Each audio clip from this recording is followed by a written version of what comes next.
Dear friends, it's me Nivesh. നമുക്കിന്ന് ജിയോജിബ്രയിലെ ഒരു problem നോക്കാം. ജിയോജിബ്ര സോഫ്റ്റ്വെയർ തുറന്ന് താഴെ നൽകിയിരിക്കുന്ന പ്രവർത്തനങ്ങൾ ചെയ്യുക. വശങ്ങൾ 3 സെന്റിമീറ്റർ 5 സെന്റിമീറ്റർ ആയ ഒരു മട്ടത്രികോണം വരയ്ക്കുക. ഇതിൽ 3 വശങ്ങളിൽ നിന്നും സമചതുരങ്ങൾ വരയ്ക്കുക.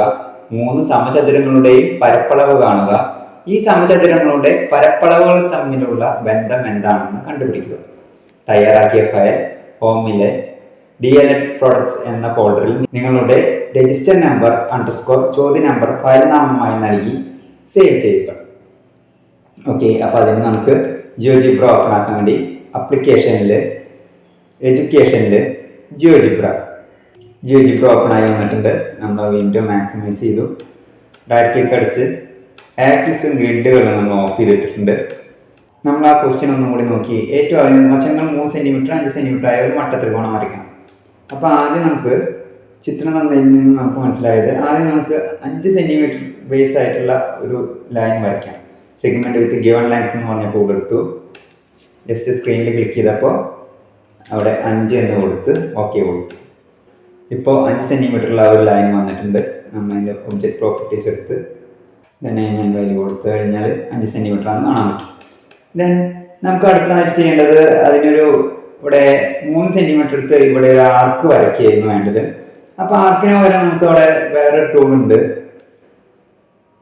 സർക്കിൾ സെന്റർ ആൻഡ് റേഡിയസ് എന്നുള്ളത്. അതെടുത്തു, ആ ടൂൾ എടുത്ത് എയിൽ പോയി ക്ലിക്ക് ചെയ്തു. അപ്പോൾ റേഡിയസ് എത്രയാണെന്ന് ചോദിക്കും. നമ്മൾ 3 സെന്റിമീറ്റർ ആണ് അവിടെ റേഡിയസ് കാണിച്ചത്, 3 കൊടുത്തു. ദെൻ ഇവിടെ പെർപെൻഡിക്കുലർ ലൈൻ എന്ന് പറഞ്ഞൊരു ടൂൾ ഉണ്ട്, അതെടുത്തു. ഈ ലൈനിന് പെർപെൻഡിക്കുലർ ആയിട്ട് എ എന്ന് പറഞ്ഞ പോയിന്റിൽ ഒരു ലൈൻ വരച്ചു. അപ്പോൾ ഈ സർക്കിളിൽ ഈ ലൈന് കൂട്ടിമുട്ടുന്ന ആ പോയിന്റ് ആയിരിക്കും, അവിടെ നിന്നായിരിക്കും നമുക്ക് നമ്മുടെ ട്രയാങ്കിൾ വരയ്ക്കേണ്ടത്. അപ്പോൾ അതിന് വേണ്ടിയിട്ട് നമ്മളിവിടെ ഇൻ്റർസെക്റ്റ് എന്ന് പറഞ്ഞിട്ടുള്ള ടൂളുണ്ട്, അതെടുത്തു. സർക്കിളിൻ്റെ മുകളിലും ഈ പെർപെൻഡിക്കുലറിൻ്റെ മുകളിലും നമ്മൾ ക്ലിക്ക് ചെയ്തപ്പോൾ അത് ഇൻ്റർസെക്റ്റ് ചെയ്യുന്ന 2 പോയിന്റുകൾ നമുക്ക് പോയിന്റിൽ ഓരോ ഡോട്ടുകൾ വന്നു. നമുക്ക് മുകളിലെ പോയിന്റ് മാത്രമേ ആവശ്യമുള്ളൂ. നമ്മളിവിടെ പോളിഗൺ ടൂൾ എടുത്തു, എന്നിട്ട് എയിൽ ക്ലിക്ക് ചെയ്തു, ഡിയിൽ ക്ലിക്ക് ചെയ്തു, ബിയിൽ ക്ലിക്ക് ചെയ്തു, തിരിച്ച് എയിൽ വന്ന് ക്ലിക്ക് ചെയ്തപ്പോൾ നമ്മുടെ ത്രികോണം റെഡി ആയിട്ടുണ്ട്. സെലക്ട് ടൂൾ എടുത്ത് നമ്മൾ ഈ വശം സെലക്ട് ചെയ്തിട്ട് ഇവിടെ നെയിം ആൻഡ് വാല്യൂ ഒന്ന് കൊടുത്തു കഴിഞ്ഞാൽ ഇത് 3 സെന്റിമീറ്റർ ആണെന്ന് നമുക്ക് മനസ്സിലാവും. ഓക്കെ, ഇനി ഇവിടെ നമുക്ക് നമ്മുടെ സർക്കിൾ ഹൈഡ് ചെയ്യാം. ഇവിടെയുള്ള പെർപെൻഡിക്കുലർ ഹൈഡ് ചെയ്യാം, സി എന്ന് പറഞ്ഞ പോയിന്റ് ഹൈഡ് ചെയ്യാം. അപ്പോൾ നമുക്ക് നമ്മുടെ ട്രയാങ്കിൾ റെഡി ആയിട്ടുണ്ട്. ഇനി നമുക്ക് ഇത് വശമായിട്ട് വരുന്ന സമചതുരങ്ങൾ നിർമ്മിക്കണം. അതിന് നമ്മളിവിടെ വീണ്ടും റെഗുലർ പോളിഗൺ എന്ന് പറഞ്ഞ ടൂൾ എടുത്തു. ആദ്യം ഡിയിലും പിന്നീട് ബിയിലും ക്ലിക്ക് ചെയ്തു. അപ്പോൾ അതിൻ്റെ വെർട്ടിസസ് എത്രയാണെന്ന് ചോദിക്കുന്നുണ്ട്. നമ്മൾ 4 അങ്ങനെ തന്നെ കിടന്ന് ഓക്കെ കൊടുത്തു. സമചതുരത്തിന് 4 വെർട്ടിസസ് ആണ് ഉണ്ടാവുക. നമ്മളിവിടെ സൂം ഔട്ട് എന്ന് പറഞ്ഞ ടൂൾ എടുത്തിട്ട് നമ്മൾ സ്ക്രീനിൽ കാണുന്ന രീതിയിൽ ഒന്ന് ചെറുതാക്കി അഡ്ജസ്റ്റ് ചെയ്ത് വെച്ചു. ദെൻ വീണ്ടും നമ്മൾ റെഗുലർ പോളിഗൺ എന്ന് പറഞ്ഞ ടൂൾ തന്നെ എടുത്തു. ബിയിലും എയിലും ക്രമമായിട്ട് ക്ലിക്ക് ചെയ്തു. അപ്പോൾ വെർട്ടിസസ് 4 ഓക്കെ കൊടുത്തു. വീണ്ടും എയിലും ബിയിലും ക്ലിക്ക് ചെയ്തു, വെർട്ടിസസ് 4 ഓക്കെ കൊടുത്തു. അപ്പോൾ നമ്മുടെ ആ ഷേപ്പ്, ഇതിൽ കണ്ട ഷേപ്പ് ഓക്കെ ആയിട്ടുണ്ട്.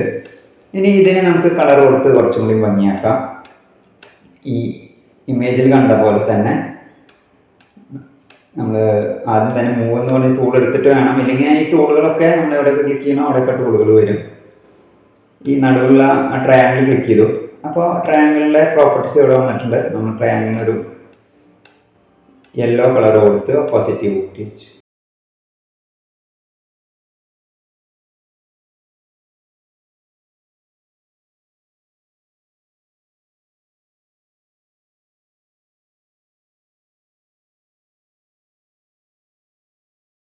ഇപ്പം നമ്മുടെ ചിത്രം റെഡി ആയിട്ടുണ്ട്. ഇനി നമുക്ക് അതിൻ്റെ ഏരിയ കണ്ടുപിടിക്കണം. ഇവിടെ ഏരിയ എന്ന് പറഞ്ഞ ടൂളുണ്ട്, അതെടുത്തു. ഈ വലിയ സ്ക്വയറിൽ ക്ലിക്ക് ചെയ്തു, ഈ ചെറിയ 2 സ്ക്വയറുകളിലും ക്ലിക്ക് ചെയ്തു. അപ്പോൾ ഈ ചിത്രങ്ങളിൽ നിന്ന് നമുക്ക് എന്ത് മനസ്സിലാക്കാം? ചെറിയ 2 സ്ക്വയറുകൾ നമ്മൾ നോക്കിക്കഴിഞ്ഞാൽ ഏറ്റവും ചെറിയ ചതുരത്തിൻ്റെ ഏരിയ എന്ന് പറയുന്നത് 9 സെന്റിമീറ്റർ സ്ക്വയർ ആണ്. അതുപോലെ തന്നെ വലിയ ചതുരത്തിന്റെ ഏരിയ അല്ലെങ്കിൽ അതിന്റെ സമചതുരത്തിന്റെ ഏരിയ എന്ന് പറയുന്നത് പരപ്പളവ് എന്ന് പറഞ്ഞാൽ 25 സെന്റിമീറ്റർ സ്ക്വയർ ആണ്. ഏറ്റവും വലിയ സമചതുരത്തിന്റെ ഏരിയ എന്ന് പറഞ്ഞാൽ 34 സെന്റിമീറ്റർ സ്ക്വയർ ആണ്. ഇതിൽ നിന്ന് നമുക്ക് എന്ത് മനസ്സിലാക്കാം? ചെറിയ രണ്ട് സമചതുരങ്ങളുടെ പരപ്പളവ് കൂടി കൂട്ടിയാലുള്ള തുകയാണ് വലിയ സമചതുരത്തിന്റെ പരപ്പളവ് എന്ന് പറയുന്നത്. ഓക്കെ, അതാണ് നമുക്ക് ഇന്ന് മനസ്സിലാക്കേണ്ടത്. ഈ തിയറം നിങ്ങൾക്ക് ഓർമ്മയുണ്ടോ? ഇത് നമ്മുടെ പൈതഗോറസ് തിയറമാണ്. അപ്പോൾ നമുക്കതൊന്ന് എഴുതി വെക്കാൻ വേണ്ടിയിട്ട് നമ്മൾ ടെക്സ്റ്റ് എന്ന് പറഞ്ഞ ടൂൾ എടുത്തു.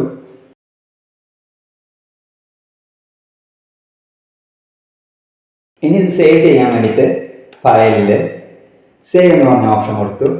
നമ്മൾ DLED പ്രൊഡക്ട്സ് എന്ന് പറഞ്ഞ ഹോമിൽ DLED പ്രൊഡക്ട്സ് എന്ന് പറഞ്ഞ ഫോൾഡർ എടുത്തു.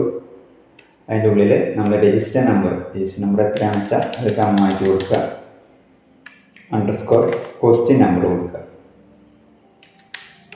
ക്വസ്റ്റ്യൻ നമ്പർ 5 ആണെന്ന് വിചാരിക്കുക, 5 കൊടുക്കുക, സേവ് കൊടുക്കുക. അപ്പോൾ ഇത്രയേ ഉള്ളൂ. Thank you for watching. Have A nice day.